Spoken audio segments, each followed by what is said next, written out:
मुझको ने वर मांगा कि हे देवताओं मुझको ऐसा वर दीजिए, मेरे को इतनी थकावट हो चुकी है कि मैं एक घोर निद्रा में, गहरी निद्रा में जाना चाहता हूँ। तब देवताओं ने कहा महाराज मुझको हम आपको आशीर्वाद देते हैं कि आप एक गहरी निद्रा में जाएंगे। जो आपकी निद्रा को तोड़ेगा उस पर आपकी दृष्टि पड़ेगी तो वो जल के भस्म हो जाएगा। काल यमन ने महाराज मुचुकुंद के कृष्ण समझ करके लाल मारी। महाराज मुचुकुंद के नेत्र खुले, दृष्टि पड़ी कि किसने मेरी नींद को खोला है। जैसे ही काल यमन के ऊपर दृष्टि पड़ी, काल यमन भस्म होकर के भस्म हो गया, मर गया।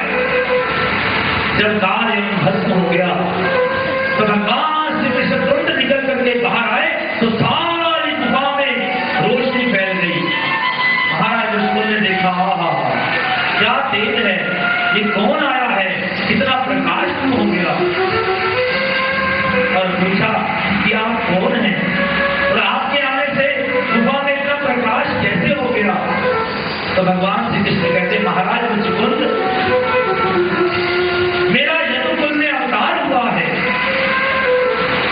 अनंत दुर्दवी अर्थात वसुदेव के आंगन में, वसुदेव के यहाँ पे मैं आया हूँ।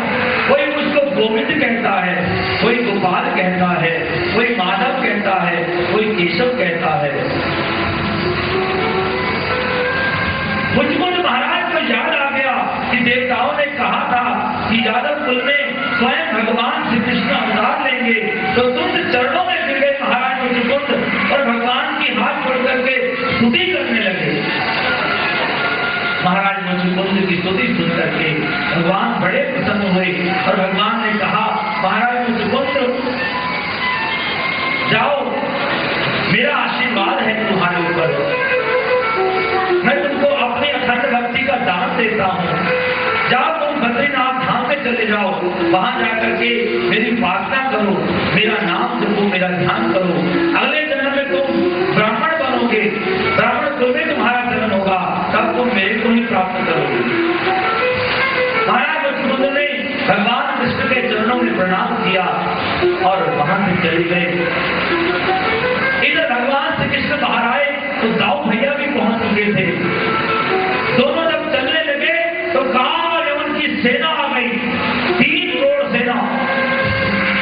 भगवान ने काल यमन की सेना के साथ में युद्ध प्रारंभ कर दिया और देखते देखते भगवान ने अपने सज्जन चक्र के द्वारा सारी सेना का नाम हंस दिया, सबको समाप्त कर दिया। इतना धन था, इतने अस्त्र शस्त्र थे, सब लेके भगवान चलने लगे। जैसे आगे बढ़े तो क्या देखा, पूर्व दिशा से जरासंध भी अपनी सेना को लेकर के आ रहा। अब जरासंध अपनी सेना को लेकर के आ रहा है। भगवान ने देखा और भगवान जरासंध को देखते ही दौड़ने लगे। जरासंध ने कहा अरे रण छोड़, कहां भाग रहे हो मुझको छोड़ के, क्यों नहीं लड़ते मेरे साथ। अरे रण छोड़, कहां भाग रहे हो। भगवान का एक नाम पड़ गया, रण छोड़। जरासंध ने रण छोड़ नाम से पुकारा भगवान को, भगवान का नाम पड़ा रण छोड़। यहां पर हमारे संत महात्मा आचार्य जन, वैष्णव जन बड़ा सुंदर भाव प्रकट करते हैं।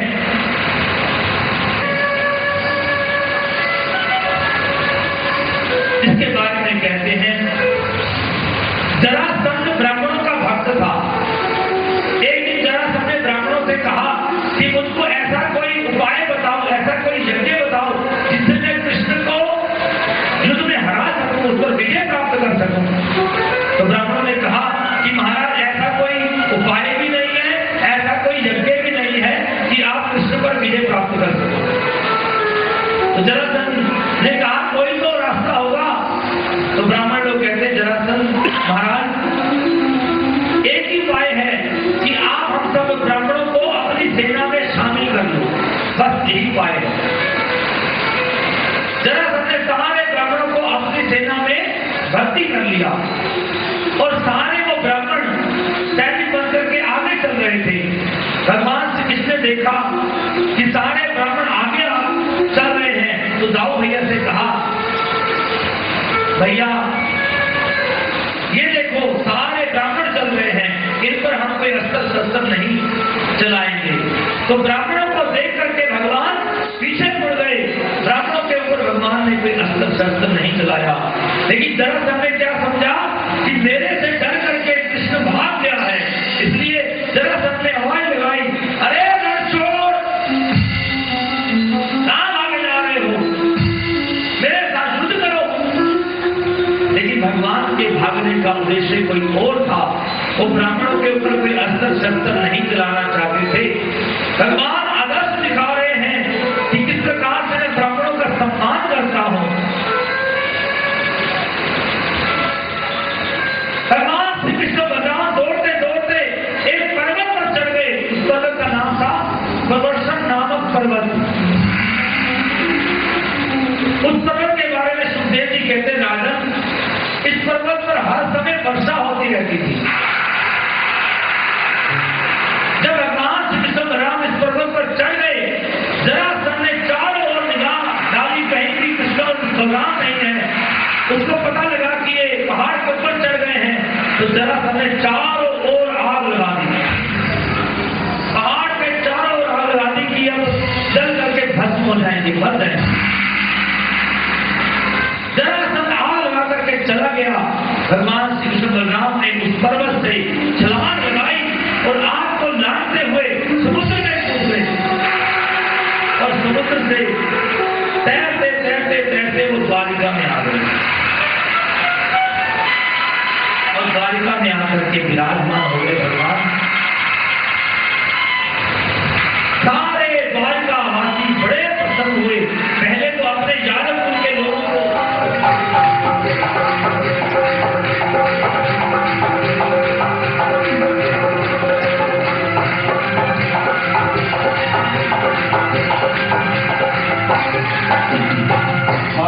तेरा रूप निहारो, हर पल तेरा रूप निहारो, हर पल तेरा रूप निहारो, हर पल तेरा रूप निहारो। जाओ कौन पवन बनाओ, कौन पवन बनाओ, तेरा जिसने किया तेरा जिसने किया श्रृंगार सावरे तेरा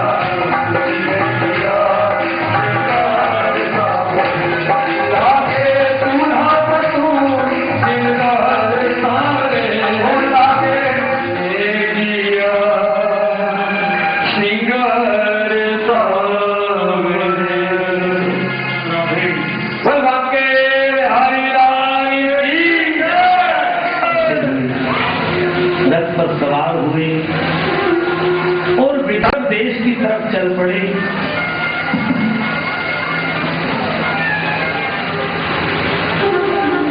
रुक्मिणी ने जैसे भगवान को बताया कि राजकन्या जिसका विवाह होता है वो विवाह से एक दिन पहले देवी के मंदिर में पूजन करने के लिए जाती है, तो रुक्मिणी जी अपनी सखियों और सहेलियों के साथ में देवी के मंदिर में पूजन करने के लिए जा रही हैं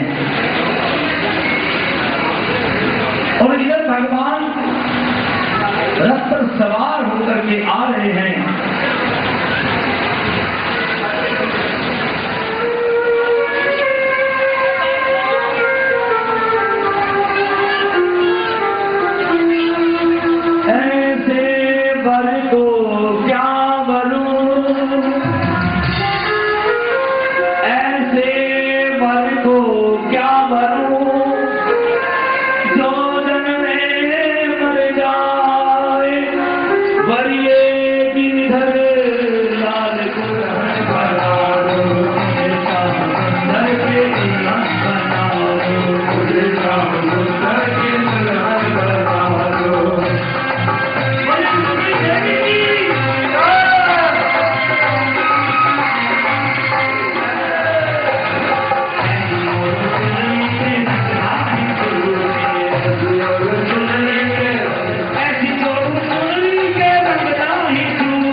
मंत्र